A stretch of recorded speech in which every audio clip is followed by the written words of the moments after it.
All right, so picking up where we left off, we are still on page 420, and we're going to start looking at simplifying a square root with a variable. What I am going to do, though, is I'm not going to jump right into example 3 because I think example 3 assumes you know some things that you probably don't. So we're going to start with just looking at what do you do with problems like these. What do you do when you have problems under the variable? So if you look at, let's start with our x squared, right? The square root of x squared. Now, you got to understand what we're talking about. When we're talking about square roots. You're talking about what can I break this into so that if I multiply it by itself, I get the number under here. So is there something I can multiply by itself that will give me x squared? And the answer is yes, and it's x. So if you think about it, with your product rule, if you have x times x, right, that's x to the 1 times x to the 1, and that gives you x squared. So all we're doing is we're going backwards now. We're at that point where we know we have x squared, so we're going to take that and we're going to say, oh, that is just x, right? So the trick, and the way this works, is you're going to look at your exponent. If your exponent is even, you're just going to divide it by 2. And then that's going to be your exponent up here. And we didn't write 1 down because we don't need to, but that's what it would be, right? Now, let's try that with another example. Let's try y to the 4th. Let's use that trick we just talked about. We're going to take y to the 4th, okay, and we're going to divide it by 2. We're going to go, okay, divide that by 2, and that's going to give me y squared. And then you just go back and, well, if I multiply y squared times y squared, you'd add your exponents, right? 2 plus 2, right? And that's going to give you y to the 4th, which is where we want to wind up. So we know that looks right. So in an ideal world, everything would be an even exponent, but the reality of it is that's not what happens. So what do you do if you have something like this?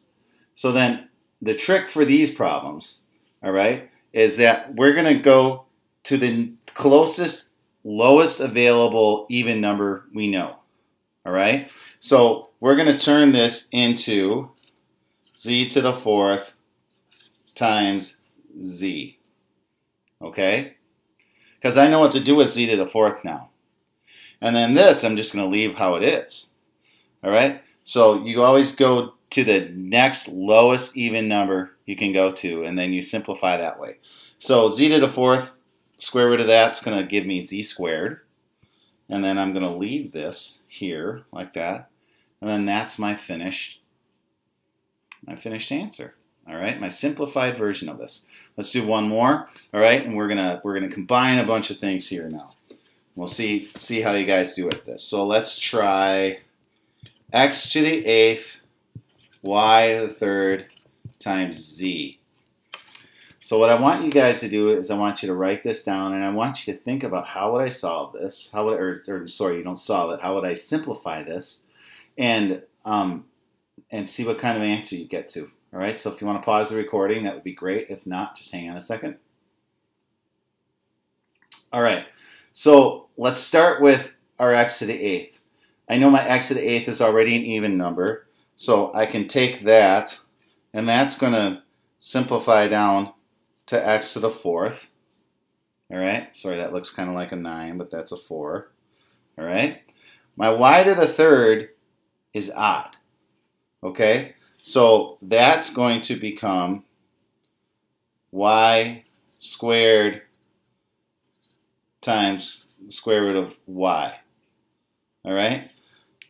So let's deal with the y squared. I'm going to move this x to the 4th down here for my finished answer. So y squared is going to simplify to y. All right? So I'm going to move my y down here. And I'm just going to leave this out here for now. All right? I'm not going to deal with that. And now, what do I do with this guy, z? So z is, there's only one z.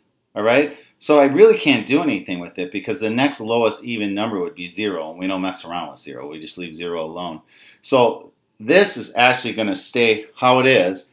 So you've got this square root of y and this square root of z. So we're going to use our product rule. And we're just going to put these under the same radical again. So your finished answer, when it's all said and done, should look like this. X to the 4th times y times the square root of the product yz. All right? Looks a lot more complicated than it really is. Basically, what you're doing is you're just kind of pulling things apart and then putting them back together again. All right? So I am going to do a part 2 of this video, and then we will do this with numbers added in.